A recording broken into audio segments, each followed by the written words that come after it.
Craig Charles was rushed to hospital last month with chest pains and, after losing his older brother 9 years ago to a heart attack, the DJ and star of sci-fi sitcom Red Dwarf was convinced he was about to meet a similar fate. The 58-year-old, who already has 4 coronary stents after his own heart attack several years ago, started to feel unwell while hosting his BBC Radio 6 Music Afternoon show and feared the worst. "When we were doing the show, my hand couldn't grip the pen properly," he tells the Daily Express. "My fingers were tingling. I had pain on the right side of my shoulder, running up my neck and into the back of my head. Members of my production team told me to go to the hospital, but I was like, no, we'll get through the show, My initial fear was that I was having a heart attack, especially after losing my brother and having already had one myself. My wife Jackie met me when I finished my show at 4 p.m. and drove me from the BBC in Salford to Wythenshawe Hospital." Zoe Ball saved by Scott Mills after BBC radio job got off to nightmare start there. Craig was given the full checkup and, thankfully, his heart and his brain were both healthy. After 24 hours in the hospital, he was sent home none the wiser about what had caused his discomfort, but relieved nonetheless. "Thank God, it wasn't a heart attack," he sighs. It's been nearly 9 years since Craig lost his brother Dean, 52, to the deadly genetic heart condition, familial hypercholesterolemia. The disease narrows arteries, partially or completely blocking the flow of blood and, if left untreated, can lead to a stroke or heart attack. Dean suffered a fatal blood clot and his heart stopped. What made it even worse for Craig was that, at the time, in 2014, he was thousands of miles away in the Australian jungle, a contestant on I'm a Celebrity. What's more, he was locked up in the jungle jail with campmate Gemma Collins. The producers had to give him the dreadful news. Initially they took him to see the doctor. "I thought they were about to do a psychological examination because I'd been stuck in the jungle jail for 6 days," Craig recalls. "I expected them to say, 'How are you feeling, heading into the big camp now?' But they didn't. They said, 'We have terrible news, your brother has died.' I was in total disbelief. He wasn't ill, but he had a deadly heart attack." Dean was 2 years older than Craig and a fitness freak. Unlike his younger brother, he neither smoked nor drank. "I was later told it was a genetic heart condition and that I needed to be checked out," Craig says. "But I never did. Don't miss."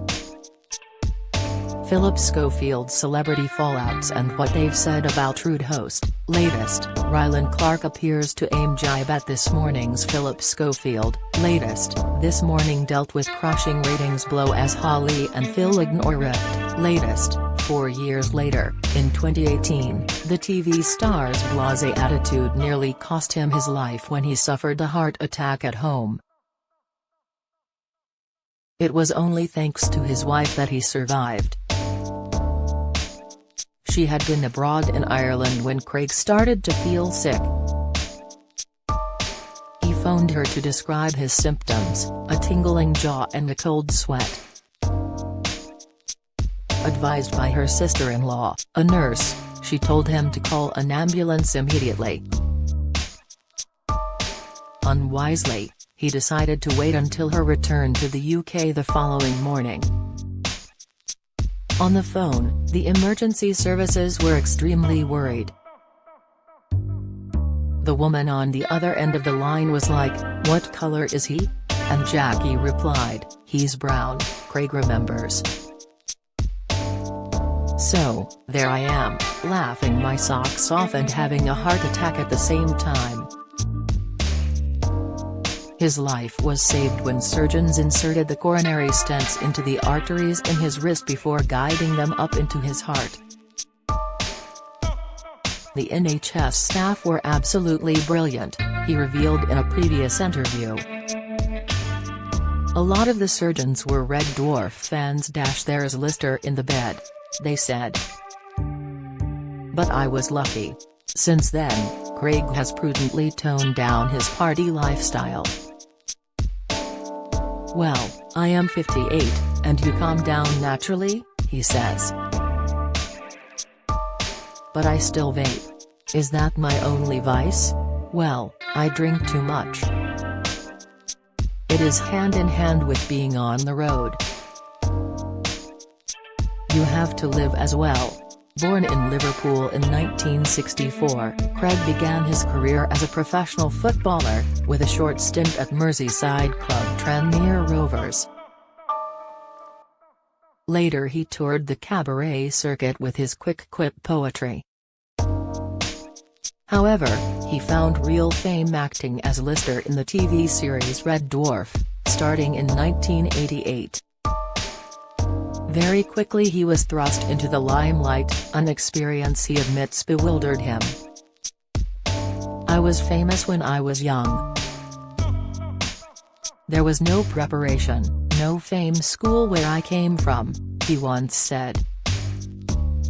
You're not taught how to handle it, this sudden influx of wealth and fame.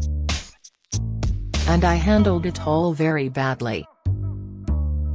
I was unreliable. I was cocky.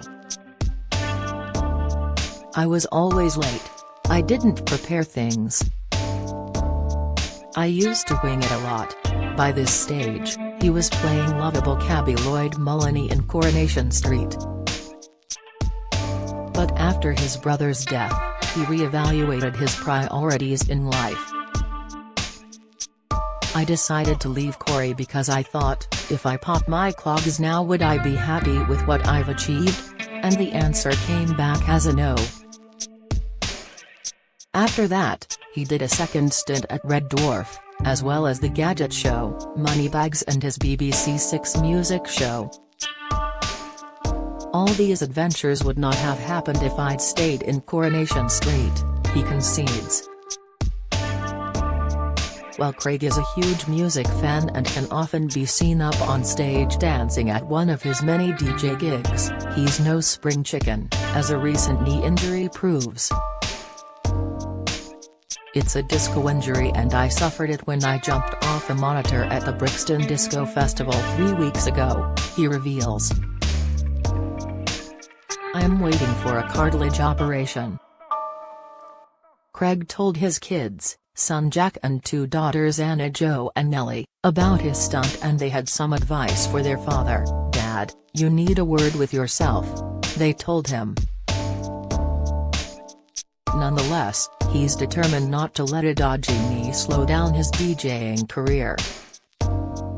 Alongside his daily 6 Music Afternoon radio show, he plans to continue with his Craig Charles Funk and Soul Club gigs. They are full every weekend, he enthuses. Recently we played at the Limelight in Belfast and the Electric in Brixton and it was a sellout. We sold 3,500 tickets. We had that place rocking and the crowd were really up for it. Craig first started out on 6 Music in 2002, with his Funk and Soul show, promoting both old and new tunes. It proved so popular that he was invited to create shows for the BBC's more mainstream audience on Radio 2. But after all these years, does he prefer radio or TV? Well, on the radio you don't have to brush your hair, he quips. But I really enjoy both. They have their ups and downs though. His game show Moneybags, for example, won a broadcast award and was nominated for a BAFTA before being cancelled. I don't think Channel 4 can afford it, he says. I think they ran out of money. More recently he won an award for his 6 Music afternoon show. I've been on the radio for 30 years and it was my first nomination, he says. It took them a while to spot my genius. You can't get rid of me that easily. Craig was interviewed at the Audio and Radio Industry Awards, ARIAs, where he won an award for his BBC Radio 6 Music afternoon show.